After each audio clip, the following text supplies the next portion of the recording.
One thing I always thought was great about TNA was the fact that they did allow those independent bookings to happen, which is obviously something that WWE's never really done. You're under WWE's umbrella, you're there. And we've kind of seen that model to a degree with AEW now. But how important was that to you to become a much more rounded performer than if you'd just been in the impact zone every week? Well, I mean, if we're going to be real here, WWE pays people enough to be able Yeah, to just be with them all the correct. time. Yeah, So yeah. I don't really think anybody else like touches that. I mean, I'm sure like AEW now with the kind of money that some people are getting there.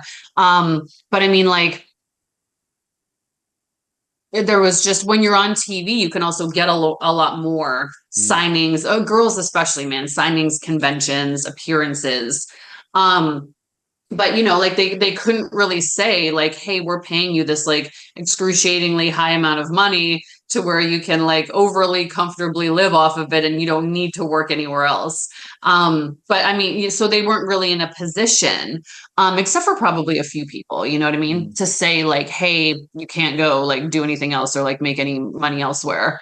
um but so and then like that was really good because like man, like we could go out and make a lot more money like doing indies and doing signings and like selling merch and stuff like that because we were actively on TV.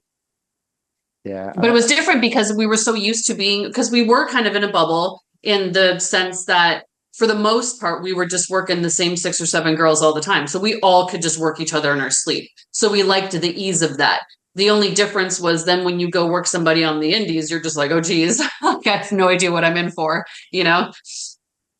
Yeah, but it must also be great for the variety that actually you've got someone new to dance with rather than the same. I mean, you had incredible dance partners in TNA, but there are only Hmm. so many times that you can do the same, do a fresh polish to the same match, isn't there, really?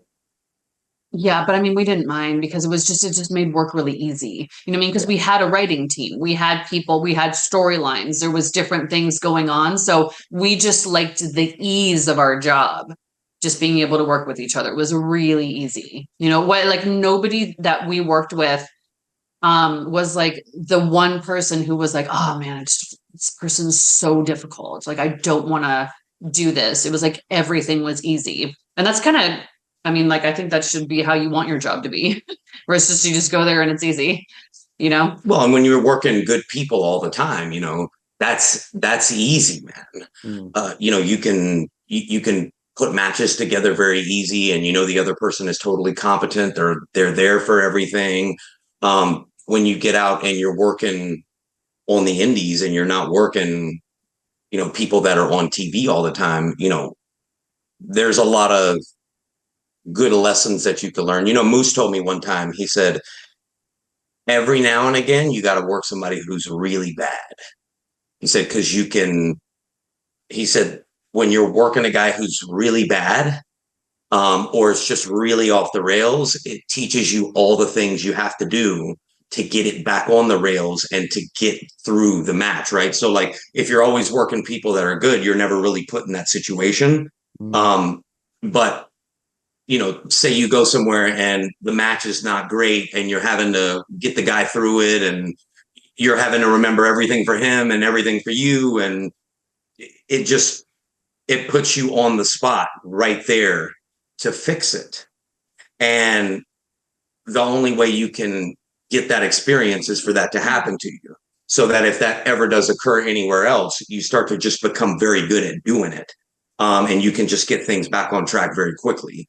So, I mean, working people that are not great is not always a terrible thing. It's not great while it's happening, but you learn a Yeah. lot from it. Sure. It's the old wrestling a broomstick analogy, isn't it? That they used to always say about Ric Flair or Bret Hart that they could wrestle anyone and make them look great. Oh yeah, man, no doubt. The only thing is hard is that makes it difficult would be is if the person is just actively fighting against you and just Mm. like not listening and like not trying to relax. And we kind of teach people that in training class because they're just so like you know what I mean? And it's like you can't be like that, man. Yeah.